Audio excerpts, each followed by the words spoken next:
Hi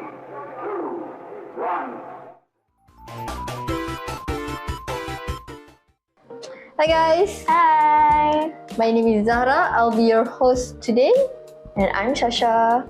Today we'll be talking about a topic we've all probably heard about, but we don't really think too deeply about it. So Shasha, do you know about our topic today? Of course, I know what our topic is. Mm-hmm. Okay, our topic today will be about drum roll. Overconsumption. Okay, overconsumption. It's honestly one of those words that you see everywhere, like on social media, news articles, and documentaries. And when you stop and think about it, we can see those words everywhere, but what does it actually mean? Yeah, exactly. Most of the time, we just thinking it's just about buying too much stuff, but actually, it's way more serious than that. So, Shasha, what does it actually really mean? Alright, we'll get to that in just a minute. First of all, I would like to say that in this episode, we'll be talking about what overconsumption means, how it's affecting Malaysia, and what we can all do about it as a society. Alright, let's start off simple. Overconsumption basically means using resources faster than they can be replaced.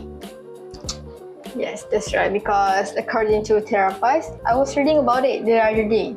It's when we consume things like plastics, raw materials at a rate that our planet just can't keep up with. And the scary part is, this has slowly become normalized. Things like fast fashion, online shopping, and single-use plastics like containers and straws have just become part of our daily lives now. Yeah, especially here in Malaysia, you can really see how much waste we produce, and now it piling up in the landfills. Exactly, and a lot of those things that we consume don't even last long. They're used once and then they're thrown away. One of the biggest effects of overconsumption in Malaysia is the damage on the environment. So, do you know what this does? Yes, when the product are mass produced and then thrown away, they usually end up in the landfill. Over time, this will cause very serious damage to the soil and also to our surrounding areas. Plastics are a huge issue too, right?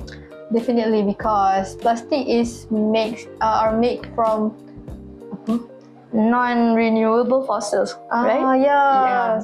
So once we use them up, they are gone. They just gone to the nature. And extracting those fossil fuels aren't clean or like harmless, right? It often involves deforestation and mining, right? And then it destroys ecosystems and wildlife habitats.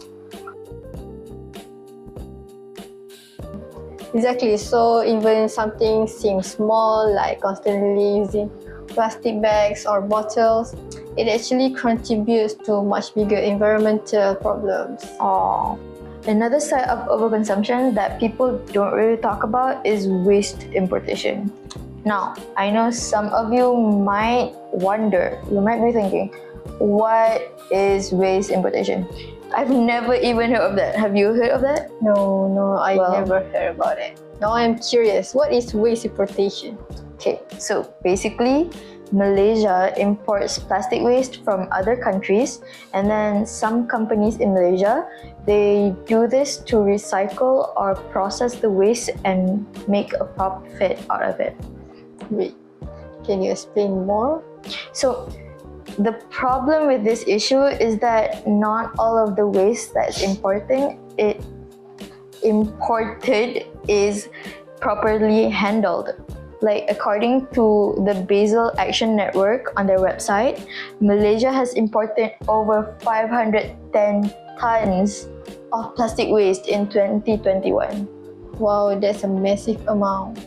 And I'm guessing poor waste management affects more than just the environment. Exactly. It affects the people living nearby too. Communities around these areas often experience health problems like breathing issues and even long-term health effects that are caused because of the pollution. So, that's honestly really sad because overconsumption doesn't just harm the environment, it also affects the real people and their quality of life.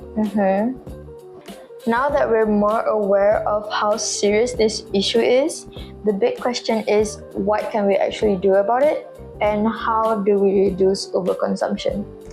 Well, on individual level, it really does matter.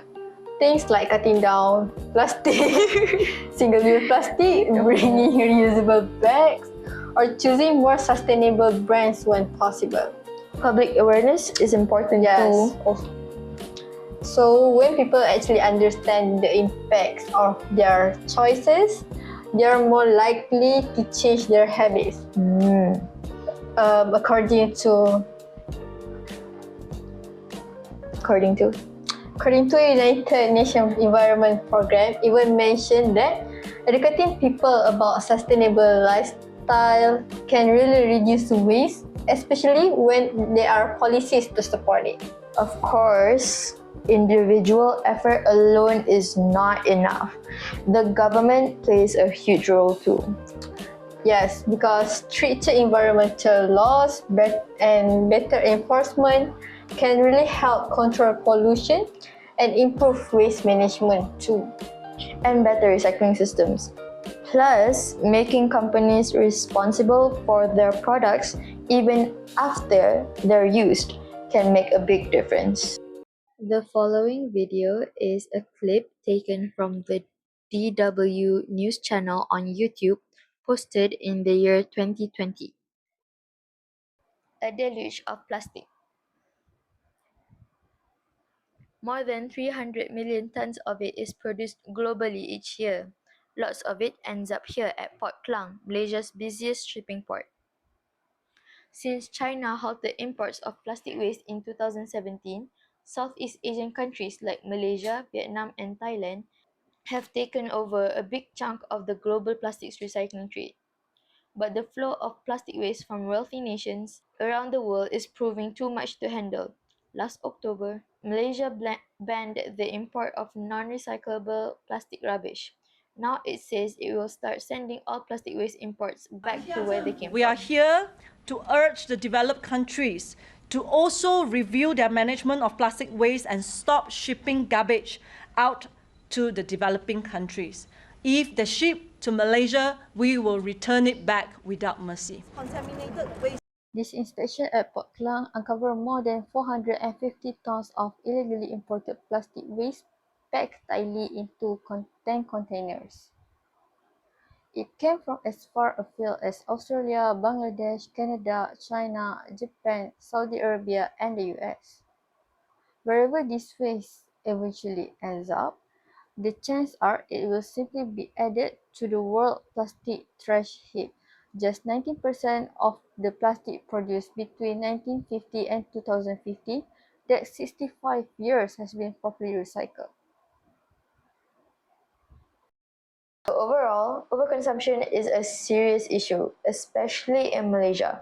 We can see it through pollution, increasing waste, and health problems that have affected many communities in Malaysia. So guys, solving this problem really requires effort from everyone. No matter individual, businesses, and also the government. Everyone must contribute. By making better choices and supporting stronger environmental policies, Malaysia can move towards a more sustainable future. Yes. Thanks for listening, guys. Hopefully, this episode made you think a little bit more about your own consumption habits. Bye! Save the earth!